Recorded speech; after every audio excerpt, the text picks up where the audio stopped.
It's officially June, and you know what that means. It's redraft season, kind of.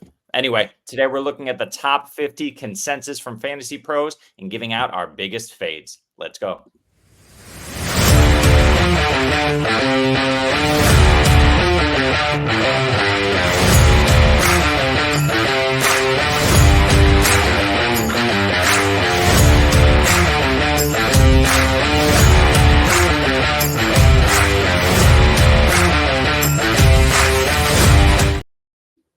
Welcome into the FFU, the double FU times two. I don't know. It's the fantasy football universe, and we are here, whoever we are and whatever we're called. Welcome in. I am Jeremy Shulman at FF_Rebel. This, hey, I got it right, is Jesse Moeller at JMoeller05. We are here ready to go over the top 50 consensus redraft players right now in early June. These lists will change, but we're going to give you our biggest fades so far. Jesse, how you doing? I am doing good. Enjoying the time. I was looking at our rankings being like, all right, that's not right, or I need to fix this, or yeah. Of course, we're just tinkering this time of year, but like we have a good idea of who we like and who we don't like. So we're here to spill the beans and give you all the info on the players that we are higher on and the players that we're like, yeah, we're not drafting those guys at ADP at all. So it's going to be a fun episode. Absolutely. If you don't know, Fantasy Pros does an amazing job putting together consensus rankings from experts around the industry. So we're going to be using that list and just kind of taking a look. We have our preliminary rankings for redraft right now, pretty much solidified, certainly the top 50. In about a couple of days, those will be up on our site. So you can take a look at what we're thinking about early on with these players. Of course, OTAs here in just over a week. So we're going to see what happens, during camp and how those things are going to change. And hopefully we won't have too many injuries to deal with. But we're going to have a few more signings like Justin Jefferson was signed today. We're going to have a few more cuts and things are going to be moving and shaking all off season. But right now, let's jump into it and talk about our consensus top 50 fades. We have a bunch of them, but we're going to start at the top, kicking it off. Brandon Aiyuk, consensus overall player number 16, wide receiver 10 overall. Jesse, tell us why Brandon Aiyuk is one of our biggest fades. All right, so Aiyuk's one of the best wide receivers in the NFL, but I hate to break it to y'all, the 49ers don't pass enough for it to matter. And on top of this, Deebo Samuel once again outscored Brandon Aiyuk on a points per game basis. He has the target competition. Now, if you put Aiyuk in an offense where they're just going to slang it, yeah, I love Aiyuk. He'd get you 1,500 yards and touches, all that. But San Francisco, if you look at Aiyuk's stats, and of course for his career, he's never had more than 114 targets. And we kind of done this with T. Higgins last year. So it's similar to what T. Higgins goes through. It's the target competition. I think he's a very good player. But Purdy only threw it like 444 times last year, I think, if I remember correctly. Yeah. He did not throw it. It was 27 pass attempts a game. So until San Francisco increases the volume, or until like they move on from CMC and Kittle and all these guys, why would you spend a capital pick on Aiyuk when he's never approached near that price or hit that? So I think he's a very good player. This is not me hating on the player. And the other player I also like too that we're going to hate on too. But ADP just doesn't make sense to me. So if we're taking him in the middle of the second round, I'm just like, I'm not touching him. Like that scares me because we've never seen nothing from him from a fantasy production standpoint where he could ever reach those numbers to match it, because you're talking about guys that are pushing 150, 160, 170 targets in that range.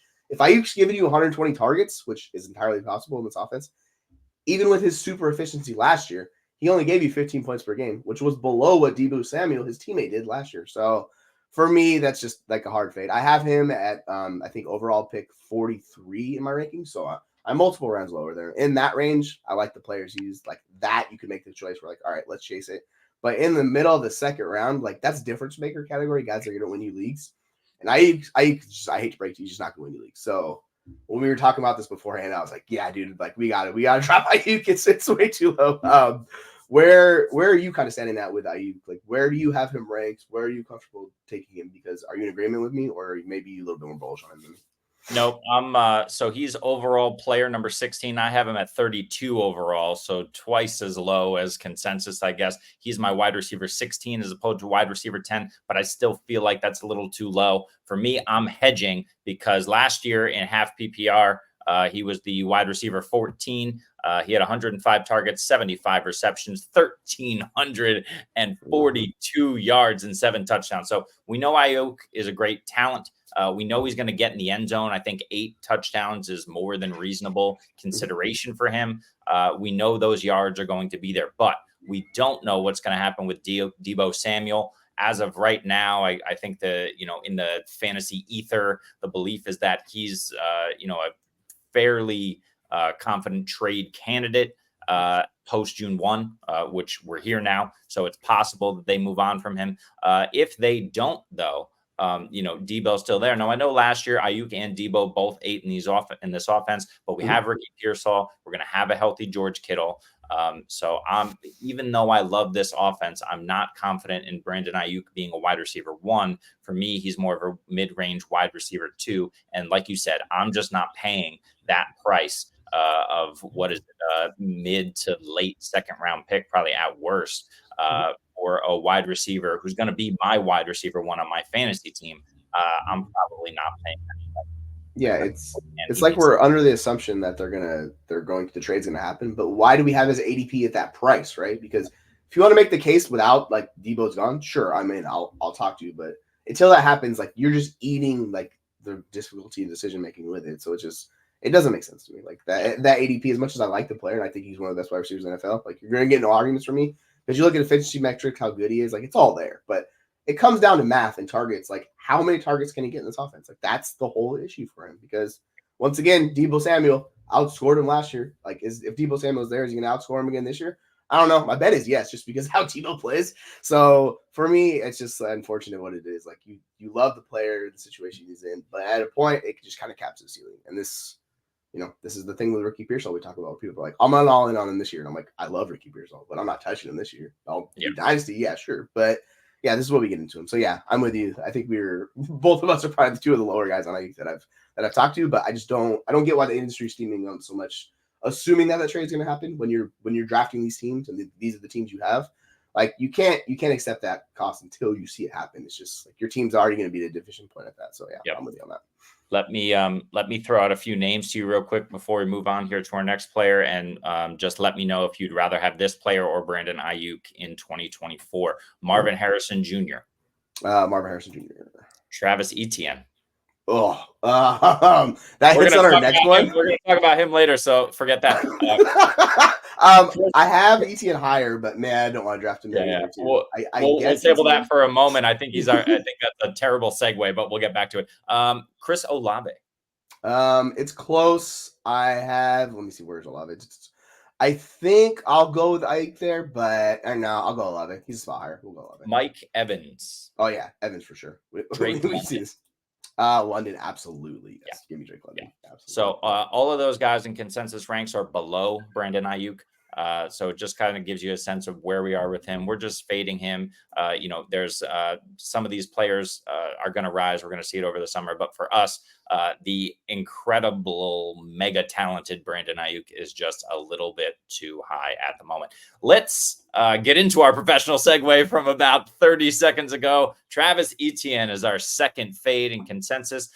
He is the overall 18th player off the board. So again, middle of round 2, he's the RB7 by consensus. Jesse, why do we hate Travis Etienne? Again, it's not that I don't think it's necessarily that we hate him, but we're assuming that he's going to be a high-end producer at his current cost, and I'm just not 100% sold there. Because if you look at his metrics last year, he was dog water. He was not efficient at all. Like his efficiency took a nosedive. He had 3.8 yards per carry last year. That was atrocious. It was one of the worst marks in the NFL.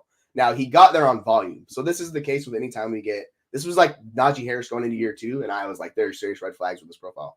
Because if you're just volume dependent and you're not efficient, they're going to decrease it. And the Jaguars have talked about this numerous times, and I don't know why they're still hyping up Tank Bigsby. He was even more atrocious, and this is why Travis Etienne got all the work he did. But they got Keelan Robinson out of Texas, their backup. They're trying to get him more involved. They want someone to take the load off Etienne because he's such a boom-bust runner, like similar to Ken Walker. But he's just more that way. Like he's super efficient because he's fast. But man, he misses holes and he leaves a lot on the field. So for a team, like you look at his yards per touch, he was 34th in the NFL. His juke rate, he was 17th. Like his breakaway run rate was 3.7%. That's 35th among running backs. So it's strictly he's a volume play. And if you're a volume play behind the terrible offense line, which newsflash, it looks like it's not going to be that great again for Etienne. Like we're kind of drafting him at his ceiling because he was 7th in NFL among running backs. I showed 16.6 points per game. I have a hard time seeing him hitting that mark again this year. So that's why personally I'm much lower on Etienne. Like I just don't want to draft him at cost. Now, if you push him down in like the 30s and the 40s, I'm more into it at that range. Like there's a little less risk in that profile. But where he's currently going, like I'm just going to be like, no, thank you. I'm not touching him because I don't see the ceiling outcome for him. And that's my biggest concern. When you're looking at Etienne, what's kind of your biggest takeaway as him as a player? Like what do you see any way of him hitting that ceiling? Or are you kind of along the same line with me where you're like, I don't see the ceiling. It's more a volume play. So I'm just going to fade at my cost. Yeah, I'm with you there. It's, I'm looking at 2023 as the outlier season for Travis Etienne. I just think there was a kind of a perfect storm in terms of the fact that Tank Bigsby wasn't ready. Will he ever be ready? We don't know. But at least for now, they're kind of hyping him up a little bit. We got Dearness Johnson there in Jacksonville as well. He's at least a bigger body guy who we've seen succeed in the NFL, where at least he can command some touches in a backfield if need be. You mentioned Robinson. There's a fair amount of guys who can come in and step in and play that role. But what have we seen the Jaguars do this offseason? Do everything they can to build around their quarterback, Trevor Lawrence. I'm looking at, just going to pull it up here. So they drafted a right tackle in the 4th round. They went out and made sure that they kind of solidified that offensive line this offseason. They drafted Brian Thomas. They brought in Gabe Davis, right? So we know that Doug Peterson and company really want to throw the football. They want to develop Trevor Lawrence. And one of the only pieces of coach speak that came out about Travis Etienne this offseason was they want to lighten his load because they want to utilize him better in the passing game. So that's great for fantasy. We know he's going to get those high value targets. But even last season, he had 73 targets, right? He was that's got to be top 5, if not top 3 in the NFL in targets for running backs. So, he's hyper targeted as a running back. That's great. The problem is, like you mentioned, the fact that he was so inefficient on the ground and he had 267 attempts. Travis Etienne should not be approaching 200. 200 attempts should really kind of be a cap for him on the ground. They just have to have someone there. So I believe that the volume will still be there for Etienne. However, how efficient is he going to be? Are they going to be able to utilize him more in the passing game? We'll see. But yeah, we mentioned he's the overall consensus 18 player. He's my overall player 40, but my RB 11. So I tend to fade RBs. He's still an RB 1 for me, but overall player 40 for me. And I think he's a bit further down the rankings for you. Yeah. Yeah, he's right in that range. I don't mind him there, but like we're talking about, he's going in the 20s. So like if you're paying that price for him, the guys he's going against, like I'm just like I'm not gonna touch him there because like when I give these players and I see a bunch of risk screaming at me at their costs, like I'm just gonna hold and fade because I would much rather take a Devon Achane over Travis Etienne because even if he gets limited workload, we see how efficient he is. So like you can get that. Now if he gets the increase in workload, then yeah, that's like wheels up. I see that kind of case scenario for him. Where it's Etienne, I'm like, until they improve that offensive line, until you significantly see improvement from it, like then it's just going to be Etienne doing what he did last year, which he was basically going against the Browns defense every week because the yards per contact were atrocious. They were doing nothing to help him. And that's why his efficiency numbers were so terrible. So if they improve it, it could be there. I just think it's a risky bet with Etienne betting him in like the 2nd, 3rd round of drafts. I'd rather take him in the 4th, 5th range personally. Like that's more where I'd be comfortable. I'm gonna throw a few names out. They're significantly further down the list in consensus ranks, but they're all running backs. Let's see how you feel about Travis Etienne or Isaiah Pacheco. Who do you want? Pacheco. I want Pacheco. I have him about 5 spots in. Totally agree. Love Pacheco. How about Devon Achane? Achane. I am significantly above consensus on my Achane.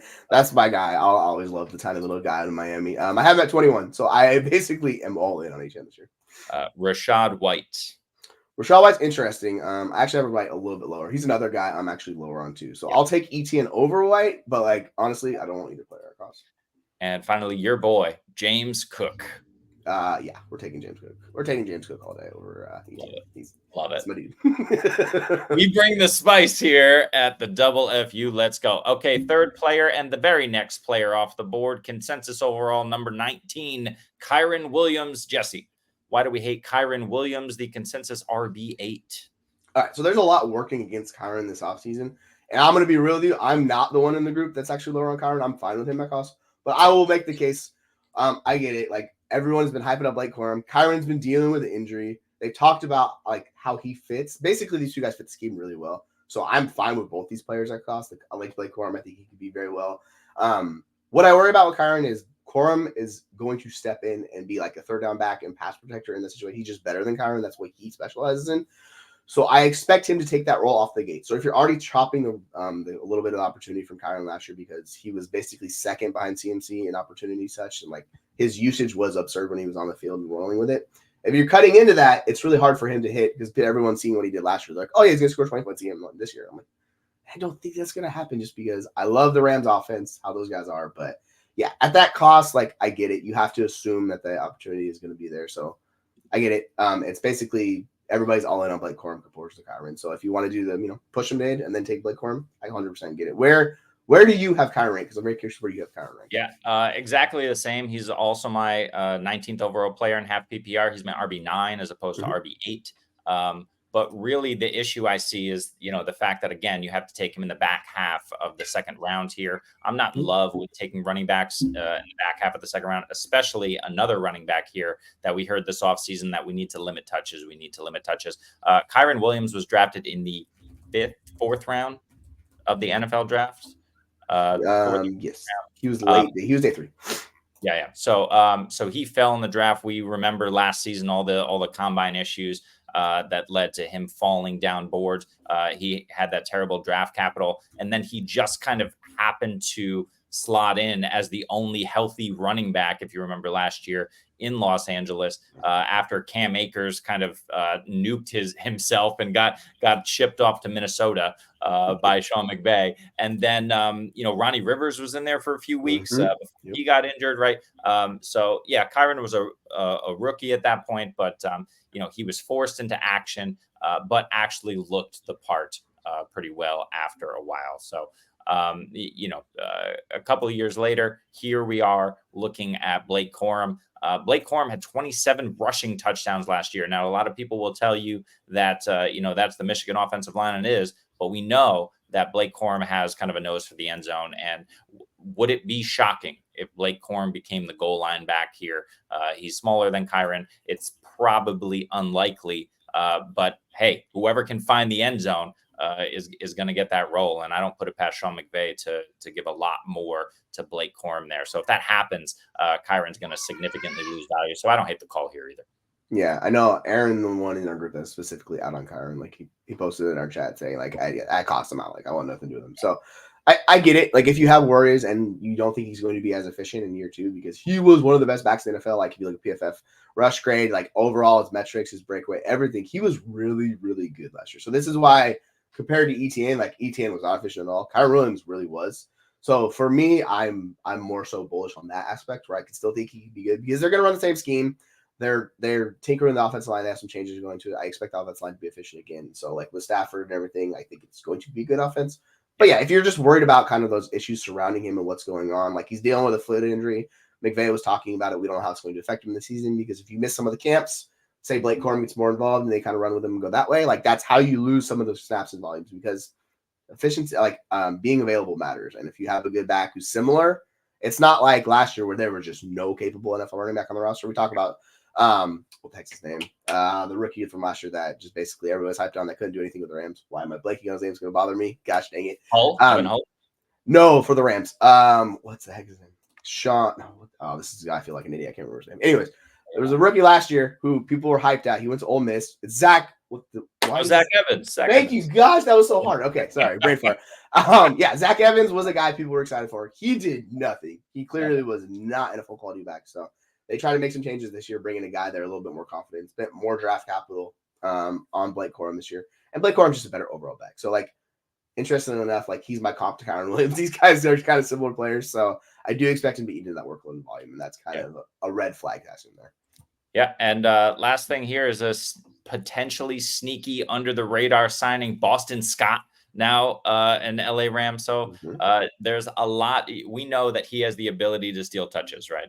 Is he a phenomenal NFL back? No. But does he hold a role? Can he be there on third downs? Can he become a pass catcher? Great. One of the big things that was pumping up Kyren's value last season were his, let's get the exact number here, 48 targets, 32 receptions and 3 receiving touchdowns. So even though he's incredibly efficient on the ground, I don't think he sees that number of targets again this season. He'll probably be closer to the 30, 35 range in terms of targets. That's going to bring his overall ceiling down. And if he doesn't score 12 rushing touchdowns again, we could be looking at a mid to lower range RB2 as opposed to a mid to lower range RB1. So that's my concern as well. Let's play the name game with some of the names we already did. We're going to keep doing this because the next guy is also in the RB1 range that we're going to talk about. But we'll start with James Cook or Kyren Williams. I have them basically back to back. I have James Cook like one spot above, but like you're splitting hairs. I view these guys very similar this year, so I just love James Cook. So if you want to go that route, yeah, you can go James Cook over Kyren. So I guess I'll go it, but yeah, it's back to back. Isaiah Pacheco. I have Pacheco a few spots above. I'm gonna take Pacheco. I'm more confident in his role, and just it's the Kansas City offense. The line. The one thing with Pacheco is the line got a massive boost too. So I think his workload, his efficiency is gonna get a little bit better, and he doesn't have much competition on that team. Like the CH just is not good. So I'm more confident in his ability to see higher in volume than I am Kyren, which may be a mistake on my part. But yeah, I'll take Pacheco. I'm with you. Josh Jacobs. I'm taking Kyren over Josh Jacobs. Yeah, I am terrified of Josh Jacobs. I think he's a very good player. I don't know. But last year was so bad, man. It was awful. And then Zamir White comes in and he's just much more efficient back in the same situation second half of the year. So yeah, I'm worried about Josh Jacobs. I have him a couple spots lower. Like I'm just betting on Josh Jacobs being the player he was previously. But yeah, there's red flags with Josh Jacobs too. And last one, and the guy we're going to talk about next, Derrick Henry. Do you want Derrick Henry or Kyren Williams in half PPR? Derrick Henry. I get it. Like it's a rushing quarterback. I don't care. Like Derrick Henry is going to see all of the goal line touches. Like that's the thing. Lamar's never seen the goal line touches. So I'm not worried about Lamar stealing the goal line touches. When Derrick get down there, who are you going to give to Lamar? This frail 205-pound quarterback or this 245-pound monster of a running back? Like we're going to give Derrick Henry around the goal line. So I'm a little bit less worried about Derrick Henry than some people in our group and in the industry. Like I'm fine taking Derrick Henry there. Yeah. Same. So moving on to Derrick Henry. He is the RB9 by consensus, the overall number 24 player. He's my overall number 15 in half PPR and RB7. But Jesse, why do we think potentially Derrick Henry could be a fade? Yeah, it's the whole workload. Like I think that's the concern with the Lamar offense. He's going to steal touches. And the fact that Baltimore has never had a high-end guy who's really just taking all the touches. Now, this has a lot to do with injuries. I don't know if this running back room is cursed or what, but they cannot keep their running backs healthy. Obviously, you're bringing in a guy that's been extremely healthy, but who's coming off some injuries. Like Henry last year, he was dealing with injuries the year before. I mean, he's getting older, so it's kind of just what it is. But if you're worried about his overall workload, because he's not going to see targets, that's not what Derrick Henry does. I think the most targets he has is like 30-something in his career. Yep. So he's never going to be like a guy that's going to earn targets. And Lamar's never really checked down to like Edwards or Dobbins or any one of these guys. Like he's never really done it. So it's basically you need Henry to see enough volume to be an RB1 because that's where he's going. He's going like round 1, round 2. So sometimes I've seen him push into round 1, but he's in the round 2 range for the most part.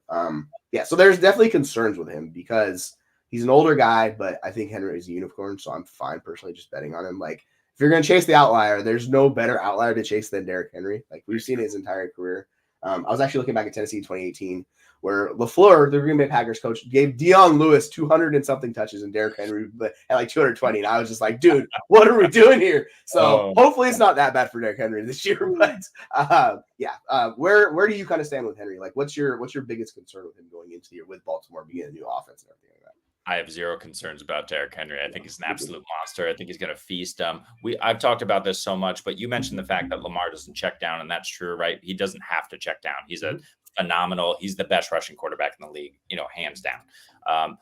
But the thing that does and that creates is massive holes in the defense when you have to account for the running quarterback and you're running RPOs as Lamar. This is why you have Zay Flowers and potentially Rashad Bateman, if we believe the hype, and Mark Andrews kind of running free deep downfield because it's the threat of Lamar running the football. Now, we've seen guys like J.K. Dobbins and Gus Edwards. We don't necessarily know how good those running backs are. But when they were in Baltimore, they were phenomenal. Their efficiency was off the charts, always over 5 yards a carry. Now we plug in a guy who, for his career, was for a couple seasons over 5 yards a carry. He's declined the last couple of years. He's 30, of course, but we have an improved offensive line. We have the spacing now that he's going to get because of the threat of Lamar running the football. I think Derrick Henry is absolutely going to smash. He ran for 1,167 yards last year. I think he eclipses that yardage total. He ran for 12 TDs last year. I think he eclipses that touchdown total. The targets are going to come down. He's had about 40 targets over in each of the last 2 seasons, but he doesn't score through the air anyway. So it's not really a huge part of his game, obviously. I'm not worried about those targets coming down for him. I just think he's an absolute smash, and he's a clear-cut back end, but clear-cut RB1 for me. Yeah, Derrick Henry was still top 3 in yards after contact in the NFL last year. He had one of the worst yards before contact among the NFL. Like, it was difficult for Derrick Henry last year. This was not the Tennessee Titans years past. Their line sucked, and it was really bad, and it showed up because basically similar to Etienne, he was dealing with multiple defenders in his way early on, so he had to do everything himself. Now, Derrick Henry is a beast, and he did that. And on the flip side, in Baltimore, they have one of the better lines in the NFL.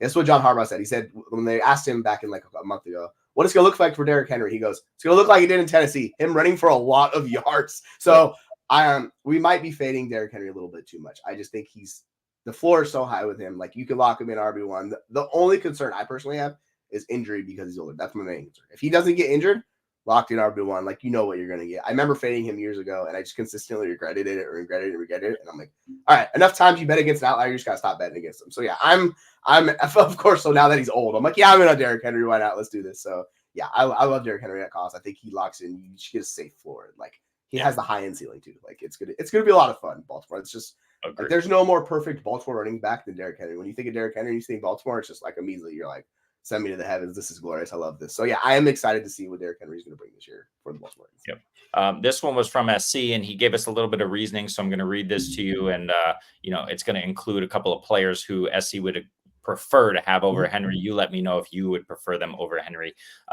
So he's saying there's upside for sure, but he's new in Baltimore. They got a second-year OC. Lamar clearly just still kind of trying to deal with, that new offense, although it didn't stop him from becoming MVP last year. But SC says he would rather in that range take LaPorta. Would you rather LaPorta or Derrick Henry in half PPR? Absolutely. I'm so much lower on LaPorta. Like, we almost got to do 5 on this in our discussion. We were talking about this. I have a LaPorta in like the 40s for rankings. So, yeah, I am so much lower on LaPorta. Get out of here with that crap. I'm not doing that. Jaylen Hurts or Derrick Henry half PPR? So, yeah, like, I love Hurts. I just hate taking a quarterback that early in the redraft. But Hurts is a difference maker. You can make the case. I don't mind it. But personally, I'm going Henry. Rashad White. Henry. No, I'm not doing White at that cost. We're doing Henry. Your boy James Cook. Henry. I love James Cook, but I'm not taking him above Derrick Henry. Like, I'm not that foolish.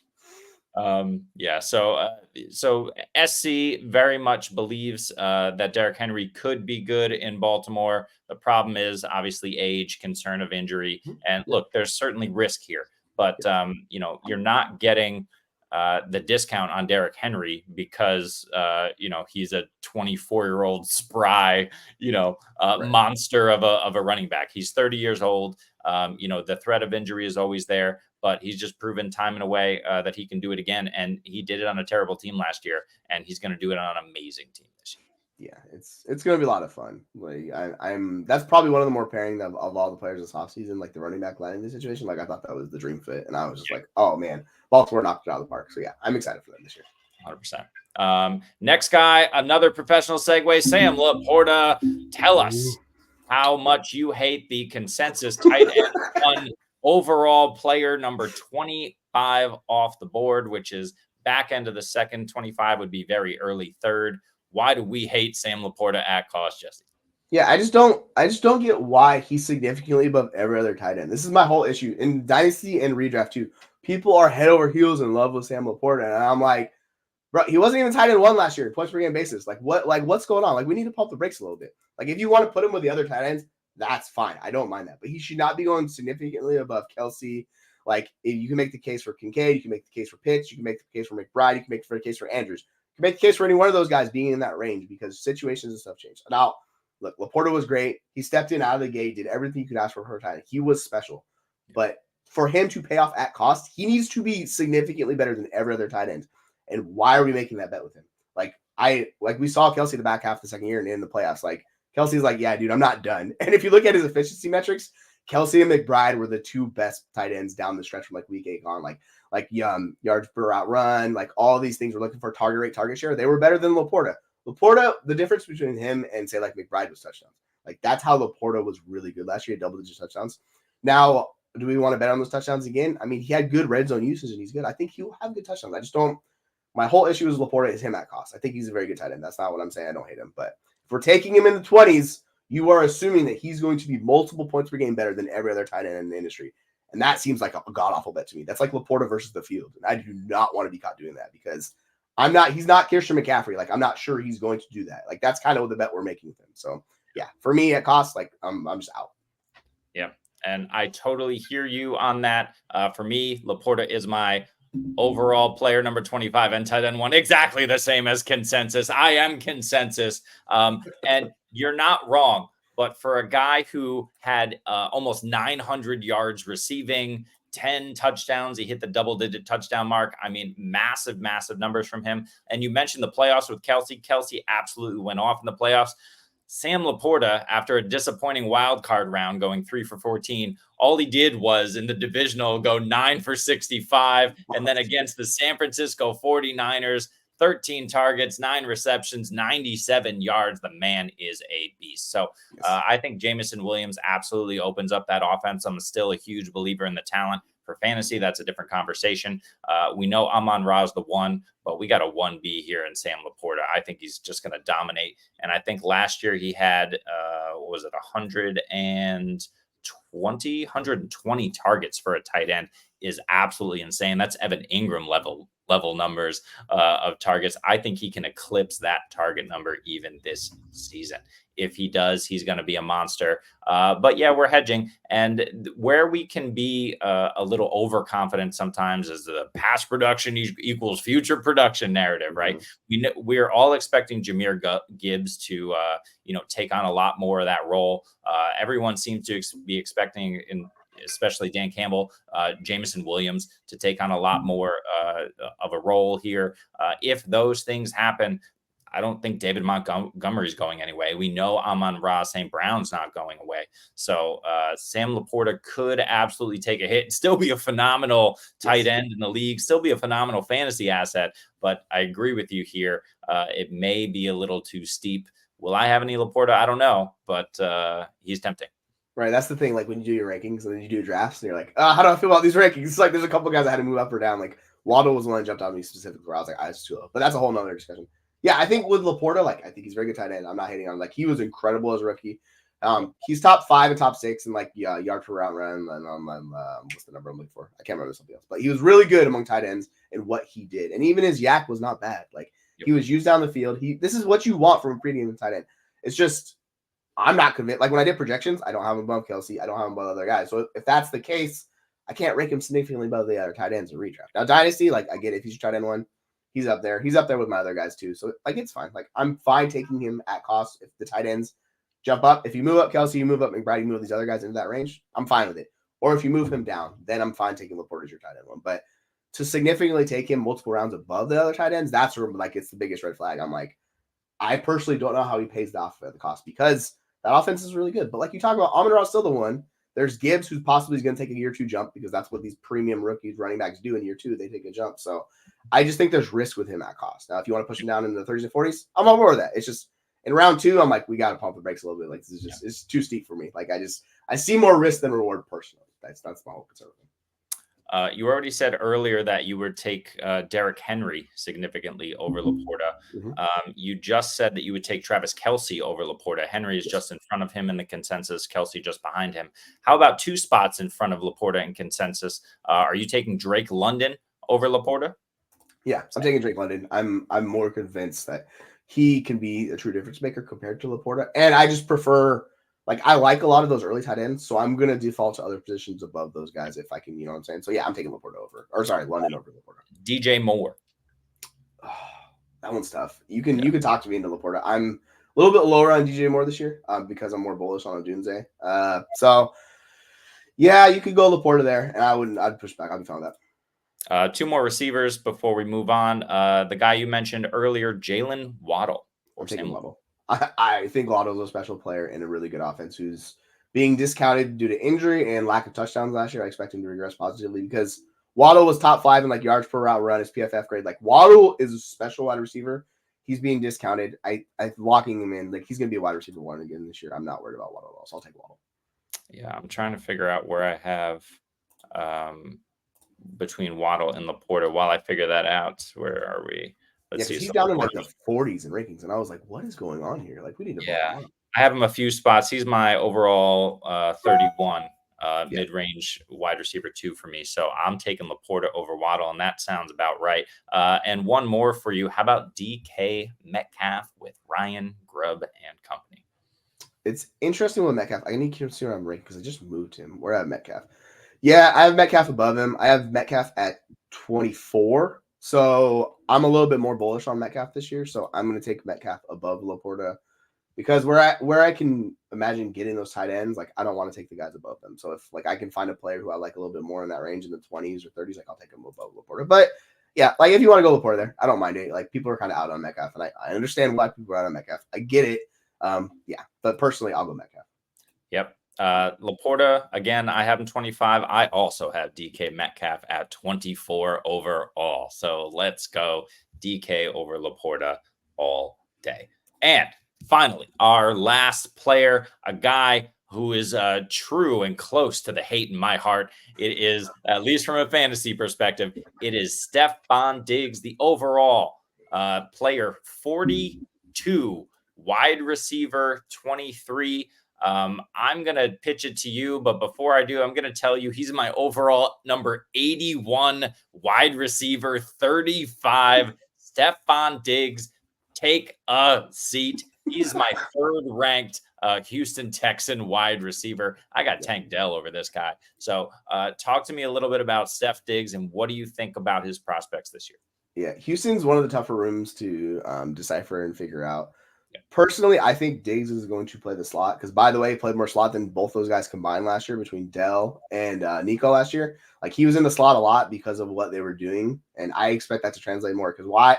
You don't need to put Nico and Tank on the slot. Like they're good enough outside. Like they could just consistently win out there. Diggs is reaching that point in his career. Like we saw with reception, we saw his efficiency. He was still a good target earner, but like he regressed. And so this was also like Keenan Allen did this 2 years ago, and then he bounced back because he was used correctly. Yep. I think Diggs can actually eat in the slot and be very good in this offense while being a worse player than the other two. So it depends on how you want to shake this down. But like he's going to get layup targets if he's in the slot and he's in the zone. Like that's just Diggs is still really good at that. So I think he could be good for them. Personally, like I have Nico above both these guys. I think Nico's just the best wide receiver in that room. So if I'm betting on a player in that offense, it's Nico. But a lot of them, Tank seems to fall third, clearly third. So if you want to go just bet on the third guy and see if it works out between them, I'm fine doing that. I'm right with him at cost. I think I'm like a couple spots lower. I think I'm in the 40s. But like I get the concern with him because he's not going to see the high-end targets. Like that's just not possible with the competition they have there in Houston. And like you need that offense to increase a tick or two in pass rate and pass volume for all these guys to thrive. So that's what we're counting on year 2 with Stroud. Like we're counting on that offense to move forward. Slowick needs to stop running it so goddamn much. So like we're probably going to get into week 4 and they're going to hand it off to Joe Mixon a bunch of times on first down. People are going to be like, why are we doing this? It's not efficient. So hopefully they fix that so they can all eat. But yeah, I get the concern with Diggs. Like I'm kind of on like in that range with him, but yeah, I get the concern. It makes sense. Yeah. Hand it off to Joe Mixon. You mispronounced Damian Pierce because that's the guy getting all the hype out of camp so far. He looks great. I don't know what they're doing over there. But I will tell you, bringing in Steph Diggs is a great NFL move for the Houston Texans who want to ascend and take on the Kansas City Chiefs and Baltimore Ravens of the AFC. The problem is in his 4 years in Buffalo, he averaged 160 targets pretty consistently every season. His low watermark for receptions was 103. So he's always over 100 receptions, and he was always hovering somewhere between 9 and 10 touchdowns a season. So this guy was the clear-cut wide receiver 1. We saw some strange things happen with him and Josh Allen and the team and whatever was going on last year, which ultimately led him to being shipped out. But he was still the half PPR wide receiver 10 last season, right? So talent-wise, it hasn't really left Diggs. My concern is, as you mentioned, He's no longer the obvious wide receiver one. I agree with you. I think Nico Collins is better at this stage in their respective careers. I think Nico Collins just got paid, right? So we know that the Texans value him highly. Usage, we'll see. I do trust Bobby Slowick to figure out exactly where to put all these guys to maximize their potential in this offense, and that's great. But we have a lot of mouths to feed. I think CJ Stroud can feed most of them, but I think all of these guys actually take a hit in my rankings because they're going to equal each other out. Certainly, we're not talking about 100 receptions this year for Stefon Diggs. I think he's closer to the 70, 75 receptions range. And if that's the case and he's the slot guy, he's going to need to get a whole ton of touchdowns over guys like Nico Collins, over those backs they have who are touchdown machines, and over guys like Dalton Schultz, who are better red zone weapons than I think, Diggs had to contend with when he was in Buffalo. So that's my concern, is that I think the touchdowns, they could be about the same, but the receptions come down, the yards per target likely come down, especially if he's used in the slot. And that for me, I'm just out on him at cost. Yeah, it makes sense. And it really comes down to how you view these three players and how you project them. So if you have Tank Dell significantly above them, then yeah. The interesting thing when I look at it is like PFF receiver grade. Nico was significantly above both these other players. He was 91. Diggs was 79. Tank Dell was 83. Like, Diggs was not a bad player, but he regressed to the elite high-end alpha that he was. And I think that's kind of the thing, like, he carries the name cachet for a lot of people. Yep. So that's why he gets boosted above Tank Dell. But my whole concern with Tank Dell is that injury, coming off that leg injury. Like, we saw this with Tony Pollard last year. Tony Pollard broke his leg, was nowhere near close to the same player he was. Yep. So I need to see it from Dell. But like, we've seen the reports in camp, he's running, he looks great. I'm a little bit more bullish on Tank Dell than I was Tony Pollard last year. But that's a whole other thing. Yep. So yeah, like I think there's risk with both Dell and Diggs in that offense. Personally, Nico is the one guy. Like, I'm like, all right, give me Nico. I want him. If either one of the other two guys fall, I'll take one of those two guys. And it's usually Tank Dell. So Tank Dell is the guy that I've been ending up between those two guys, between him and Diggs, just because people are worried about that injury more than they are the regression from Diggs. And like, I look at his, like, what he can do in the slot, and I think he's like a really safe option this year. Like, the ceiling might not be there, but like similar to Chris Godwin in years past, where he could be a top 20 wide receiver, just being in the slot, doing things that Chris Godwin did. Similar to that, I have offense. So yeah, I'm okay with it. Yeah, I agree with you. Nico, I have about 7 spots above him. Tank, I have about 3 spots above him.